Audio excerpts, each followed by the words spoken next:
ఇప్పుడు 'బిగ్ బాస్'కి ముందు ఆ అమ్మాయికి 70,000 ఫాలోవర్స్ ఉండేవారు. ఇప్పుడు 250,000 అబోవ్ ఫాలోవర్స్ అయితే ఉన్నారు. ఈవెన్ ఇప్పుడు ఒక సెలబ్రిటీకి లేని ఫేమ్ అయితే ఆ అమ్మాయికైతే వచ్చింది. అండ్ మార్కెట్‌లో కూడా బాగా సింపతి డ్రామా అయితే మాత్రం గెయిన్ అయింది. మరి ఇవన్నీ జరిగినా కూడా ఆ అమ్మాయి ఎందుకు 'బిగ్ బాస్' టీమ్‌ని టార్గెట్ చేస్తూ ఏవి ఎయలేదు, 'నాగార్జున సార్‌తోటి నన్ను కలిపించలేదు' ఇవన్నీ ఎందుకు చేస్తుంది? ఓకే. ఏవి ఇవ్వలేదు అంటే దాని గురించి రివ్యూర్స్ ఉన్నారు మాట్లాడడానికి, ఆడియన్స్ ఉన్నారు. దాని గురించి మాట్లాడితే ఓకే. తనూజకి ఫేవరిజం జరుగుతుంది. హౌస్‌లో చాలా వరకు తనూజనే హైప్ చేస్తున్నారు.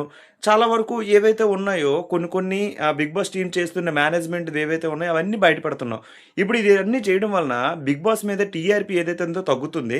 నెక్స్ట్ టైమ్ కామనర్ లోపలికి వెళ్ళాలన్న ఆప్షన్ కూడా తగ్గిపోద్ది. అండ్ ఫ్యూచర్‌లో కామనర్‌ని తీసుకోవాలి అన్న ఆలోచన కూడా రానివ్వకుండా నువ్వు చేస్తున్నావు. అటువంటి స్టేట్మెంట్స్‌ని కూడా పాస్ చేస్తున్నావు. 'బిగ్ బాస్' టీము నిన్నేదో వాడుకొని బలి పశువులాగా తీసుకెళ్లారు. నువ్వేదో